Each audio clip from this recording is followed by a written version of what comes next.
తెలంగాణ రాష్ట్ర వ్యాప్తంగా ఉన్న పెన్షన్దారులందరికీ కూడా నమస్కారం అండి.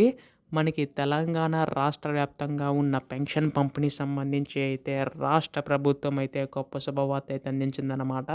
మనకి ఈ యొక్క ఆసరా పెన్షన్ సంబంధించి గాను మనకి నిధులు విడుదల చేయడానికి రాష్ట్ర ప్రభుత్వం సిద్ధమైనట్లుగా తెలుస్తుందండి.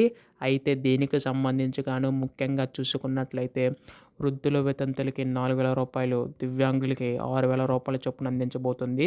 దీనివలన ప్రతి ఒక్క పెన్షన్దారుడికి కూడా లబ్ధి చేకూరుతుందని చెప్పి రాష్ట్ర ప్రభుత్వం భావించి ఈ యొక్క పెన్షన్ అయితే తీసుకురానుందన్నమాట. అయితే దీనికి సంబంధించి గాను నిధులు ఎప్పుడు విడుదల చేస్తుంది అన్న దానిపై చాలామందికి అయితే సందేశం అయితే ఉందన్నమాట. అయితే ఈ వీడియోలో మొత్తంగా తెలుసుకుందామండి. ఈ యొక్క నిధులు ఎప్పుడు విడుదల చేస్తారో ప్రతిదీ కూడాని. అంతకంటే ముందు కొత్తగా ఎవరైనా మన ఛానల్ని చూసినట్లయితే దయచేసి ఛానల్ సబ్స్క్రైబ్ చేసుకోండి. ఇటువంటి లేటెస్ట్ అప్డేట్స్ అన్నీ కూడా మీరు ఎప్పటికప్పుడు మిస్ కాకుండా తెలుసుకోగలుగుతారు. సో చాలామంది వీడియోని అయితే చూస్తున్నారు కానీ సబ్స్క్రైబ్ చేసుకోవడం లేదు. మీరు కనుక సబ్స్క్రైబ్ చేసుకుంటే నేను పెట్టే ప్రతి లేటెస్ట్ అప్డేట్ కూడా మీకైతే తెలుస్తుంది. ఇంకా ఆలస్యం చేయకుండా వీడియోలోకి అయితే వెళ్ళిపోదాం. సో ముఖ్యంగా పెన్షన్ తీసుకునే పెన్షన్దారులందరికీ కూడా రాష్ట్ర ప్రభుత్వం గొప్ప శుభవార్త అయితే చెప్పిందనమాట.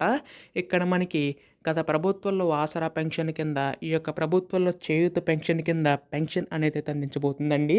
అయితే దీనికి సంబంధించి గాను ముఖ్యంగా చూసుకున్నట్లయితే ఈ యొక్క పెన్షన్ నిధులు విడుదలపై రాష్ట్ర ప్రభుత్వం అయితే కసరత్తు అయితే చేస్తుందన్నమాట. సో ఈసారి ఎవరైతే అర్హులు ఉంటారో వారి యొక్క ఖాతాలో మాత్రమే ఈ యొక్క పెన్షన్ జమ చేయాలని చెప్పి రాష్ట్ర ప్రభుత్వం సిద్ధమైనట్లుగా తెలుస్తుందండి. అయితే దీనికి సంబంధించి గాను నిధులు విడుదల చేయడానికి రాష్ట్ర ప్రభుత్వం సిద్ధమైందండి. అయితే దాదాపుగా 22,000 కోట్ల నిధులు అవసరమయ్యే అవకాశం ఉందని చెప్పి అంచనా అయితే వేసింది. దీన్ని బట్టి చూసుకుంటే మనకి నిధులు త్వరలో విడుదల కానున్నాయన్నమాట.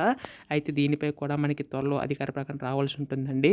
రేపు ఎల్లుల్లోగా ఏ అధికార ప్రకటన వచ్చినా మీరు ముందుగా తెలుసుకోవాలనుకుంటే ఛానల్ అయితే సబ్స్క్రైబ్ చేసుకోండి. ధన్యవాదములు. జై హింద్.